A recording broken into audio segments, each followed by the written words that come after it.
Hey, good evening, everyone. Another anime preview today. It's not as much as a preview as the previous one because I've watched the first episode already.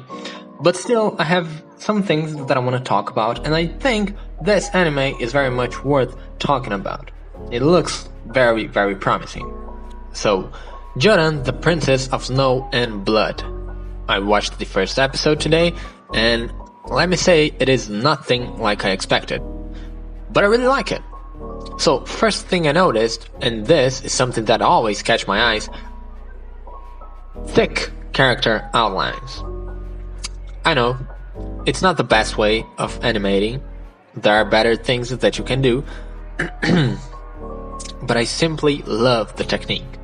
These lines will give any anime a better look.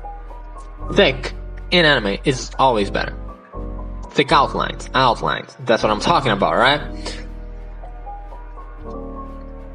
And well, with that said, the fighting animation, the action sequences, it's all nice, pretty similar to other anime, but they use some different skills when fighting, which I think sets the anime apart from anything I've watched yet. You know, they have some gadgets and some transformations that are quite different from everything I've seen. So it stands out in a certain way. Well, the anime happens on an alternative version of the Meiji period in Japan. And there they have a kind of rudimentary tech compared to what we have today. And I think this is pretty good because it makes so that the fights, the systems of investigation, and the gadgets, they are all different from what we would have on a modern day anime. They're all different from what we are used to seeing. And in this world, the Edo period is lasting for longer than it did in the real world. And this is because the government has access to a substance that is insanely useful and expensive. And they used it to keep their power over the whole territory. But there are some revolutionaries who want to strike the government and distribute this technology to the people, which would practically hinder the government's growth and probably take away their unquestionable control over the territory. And on the first episode, we are then introduced to the characters. So the first characters we got to see were this lady Yuki, who seems to be about 20 years old, and her sister, who seems to be in her teens, or even less than that, I'm not sure.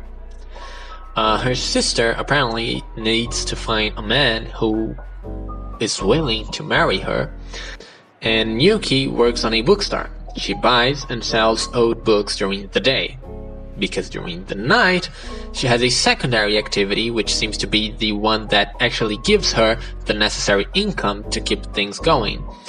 And this activity is working for a secret governmental organization that focuses on killing and stopping the revolutionaries to keep the status quo of the entire country.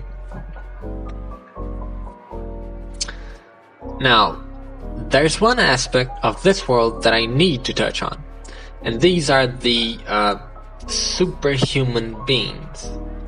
So, some people have an ability to turn into some sort of beast form like you would see in BNA. I still don't know who can do that and why or how they can, but I know that they get much stronger once they do. And of course, our protagonist Yuki, she has this form, and to achieve it, she has to be touched by her bird. And yeah, I don't know what type of bird this is. Well, and when this bird lands on her arm, that's when she transforms, and well, that's a pretty cool transformation, by the way. Now, for what I thought of the show as a whole. As I already said, the thick lines are pretty nice. The story has a lot of places to go. There are a couple of things happening at once, which gives the world a much more lively feeling, I think. And also, since we just got introduced to the trauma, it's kind of hard to understand everything at once, which leads to many mysteries arising, right from the get-go. And I really enjoy some mysteries. It's one of my favorite aspects of any type of media. And well, the characters, as they were presented, seem to be unique in their own way. And one other thing, they have gadgets. Very different gadgets, I would say. So there's this umbrella that turns into a crossbow, and there's this apparently perfume that's actually a bomb, and a sword that glows. Shit just looks cool. So from here on out, I'm pretty much looking forward to learning what these people who can transform are. I want to learn what other forms there are out there, and what's the relationship between the characters who work with Yuki. And last but not least, I want to know more about Yuki and her sister, their bond, their story, everything about them. I'm just pretty curious about it. So basically what I want is pretty much more of what we had on episode 1. Yeah, and that's all for today. If you enjoyed this video, please leave a like and subscribe, and leave your opinions down on the comments below. I would love to read it. I have been Maya, and I hope to see you again soon.